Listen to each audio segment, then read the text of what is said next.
मैं और मेरे 6 दोस्त छुट्टियां मनाने के लिए गए थे और वहाँ से लौटा सिर्फ मैं। ये कहानी मैंने आज तक किसी से शेयर नहीं की। हाँ, पुलिस से शेयर की है, थेरेपिस्ट को भी बताया है। कभी कभी ऐसा लगता है जैसे मेरा ब्रेन ही मेरे साथ गेम खेल रहा है, क्योंकि उस रात जो हुआ उस चीज़ को मैं आज तक समझ नहीं पाया हूँ। मेरे दोस्तों का नंबर आज भी मेरे फ़ोन में सेव है, उनकी इंस्टाग्राम प्रोफाइल भी मेरे प्रोफाइल में आज तक एडेड है।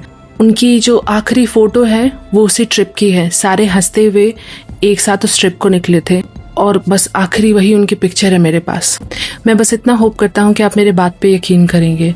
तो ये बात आज से 1 साल पुरानी है। हम सारे दोस्त आपस में रीयूनियन प्लान कर रहे थे। कॉलेज के बाद हम मिल नहीं पाए थे। बहुत दिनों से ये प्लानिंग चल रही थी। तो जैसे ही हमें लॉन्ग वीकेंड दिखा तो हमारे एक दोस्त ने हमारे ग्रुप में एक फ़ोटो भेजा एक कॉटेज का, जो कि उत्तराखंड के जंगल में के बीच में था। वो कॉटेज दूर दूर तक कोई दूसरा घर नहीं, पीछे पूरा घना जंगल, सामने एक बहुत ही सुंदर सी झील थी। तो सबने देखते ही तुरंत हामी भर दी और हमने वो कॉटेज बुक कर लिया। फ्राइडे दोपहर हम लोग वहाँ पहुँचे और लास्ट कस्बा जैसे हमने क्रॉस किया, मोबाइल नेटवर्क कम्प्लीटली चला गया। और मोबाइल नेटवर्क जाते ही हम सबको बहुत एडवेंचरस फील हो रहा था। एक दोस्त ने मजाक भी किया कि अब ना ऑफिस के कॉल आएंगे ना गर्लफ्रेंड कॉल करेगी। तो सारे हंस रहे थे, सब बहुत खुश थे। और हम में से किसी को ये अंदाजा नहीं था कि कुछ ही घंटों बाद हम इसी चीज़ के लिए प्रे करेंगे कि काश बस मोबाइल का नेटवर्क मिल जाए। खैर, हम लोग उस कॉटेज तक पहुंचे और कॉटेज बिल्कुल एग्जैक्टली वैसे ही था जैसा साइट किया हुआ था वेबसाइट पे।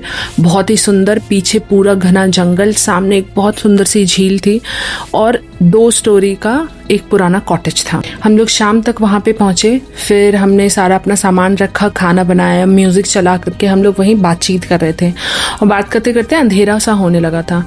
तो हम जब बाहर निकले हुए थे तो हमने देखा कि झील के उस पार कोई दूर के गांव में कहीं पे पटाखे जल रहे थे। तो आवाज़ हम तक नहीं आ रही थी, बट आसमान में वो सुंदर सा वो जो पटाखे फूट रहे थे वो दिखाई दे रहा था।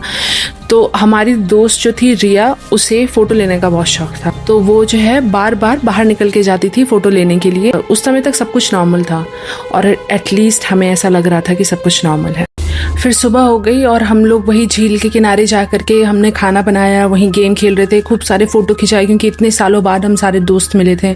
उस मोमेंट पे अगर कोई हमें बताता कि अगले 12 घंटे में हमारी लाइफ कम्प्लीटली चेंज हो जाएगी तो शायद ना कोई भरोसा करता और आप पे हंसता ज़रूर।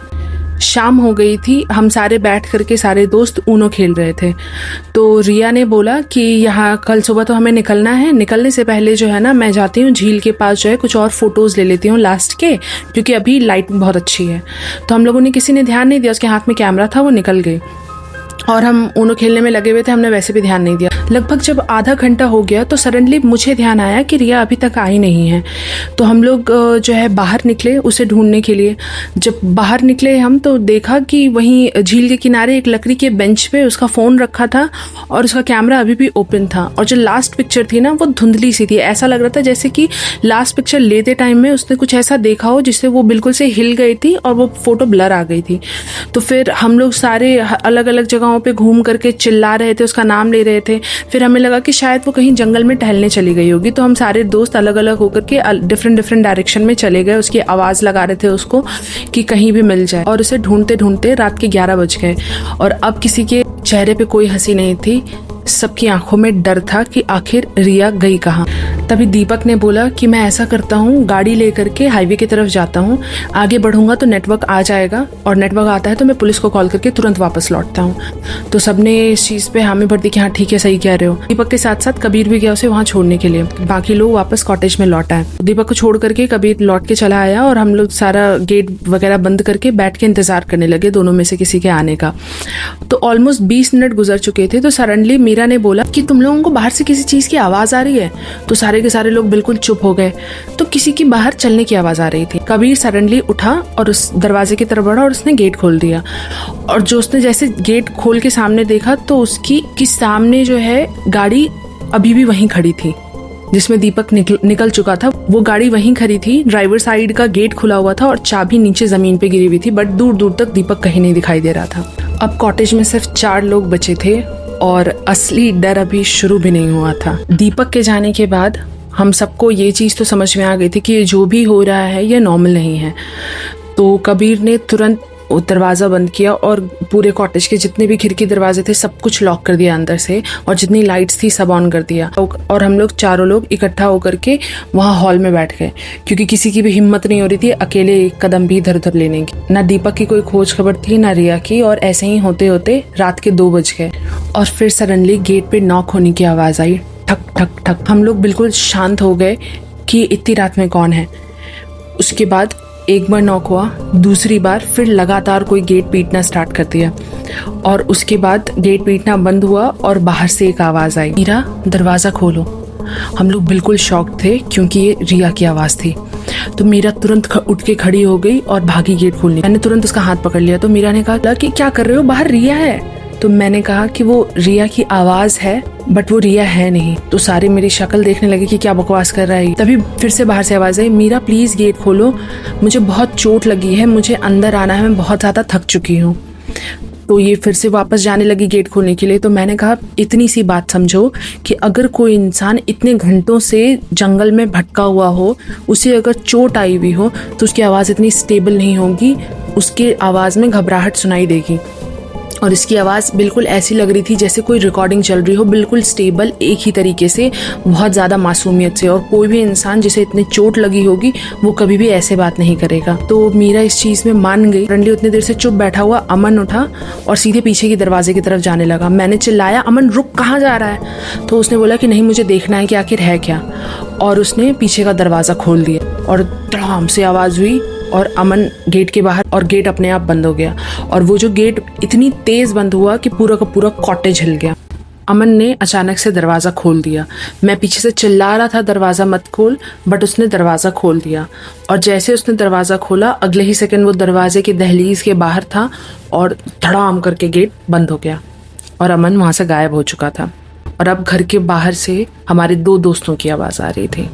अमन के गायब होते ही कबीर सीधे गेट की तरफ दौड़ पड़ा।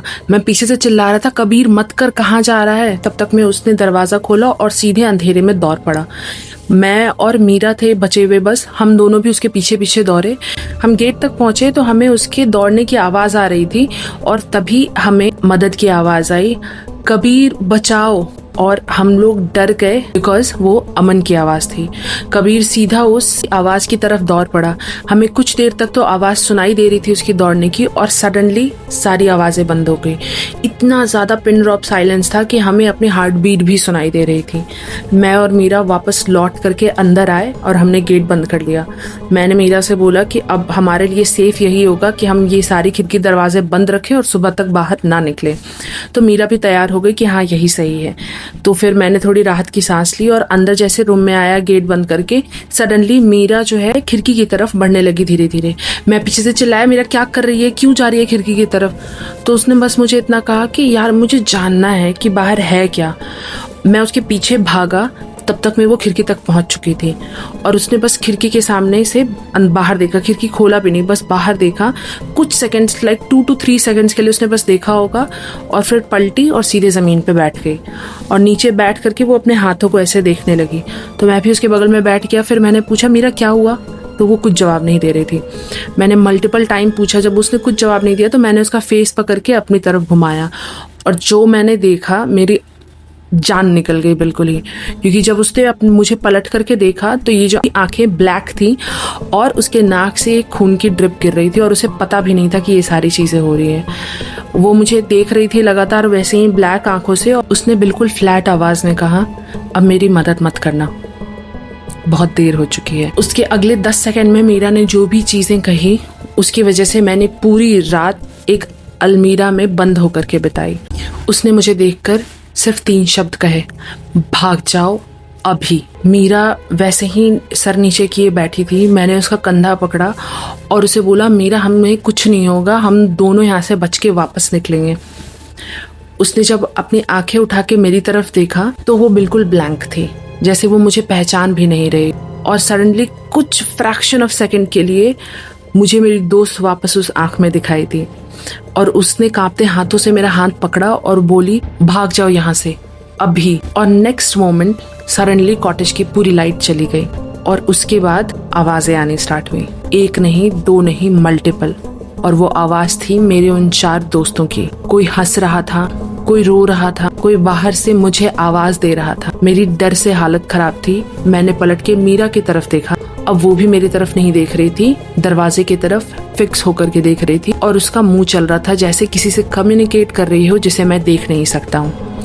उस मोमेंट में मुझे एक ही इंस्टिंक्ट आई कि मुझे इसी समय यहाँ से भागना होगा, अदरवाइज मैं बचूंगा नहीं। तो मैं तुरंत वहां से उठा और भागते हुए कॉरिडोर की तरफ गया। उसके बाद एक स्टोर रूम था, कबर्ड जैसा, उसके अंदर मैं घुसा, तुरंत दरवाजा बंद किया और अपना पीठ लगा लिया उससे और पैर से उसको बिल्कुल रोक दिया। अगले ही सेकंड मुझे किसी के चलने की आवाज आई और वो गेट के बाहर आके रुका और धीरे से नॉक किया। मैंने कोई जवाब नहीं दिया। दोबारा से नॉक हुई और बाहर से आवाज आई, तू डर क्यों रहा है, चुप क्यों गया? वो मेरी अपनी आवाज। आज तक किसी को नहीं पता कि मेरे उन 5 दोस्तों के साथ हुआ क्या। मैं उस कबर्ड में चला गया और मैंने कंप्लीटली उसे बंद कर लिया। अगले ही सेकंड मुझे बाहर से मेरी आवाज आई। उसके बाद पूरी रात ये तमाशा चलता रहा। कभी कोई बाहर से धीरे धीरे गेट खटखटाता था, कभी कोई मुझे बाहर से बुलाता था। मेरे दोस्तों की आवाज़ आ रही थी बाहर से, बिल्कुल नॉर्मल तरीके से बोल रहे थे, अरे यार बाहर आ जा, सब कुछ ठीक है। सब अलग अलग दोस्त बोल रहे थे, कोई ठहाके लगा के हंस रहा था और सब मुझे बोल रहे थे कि बाहर आ जा, बाहर आ जा।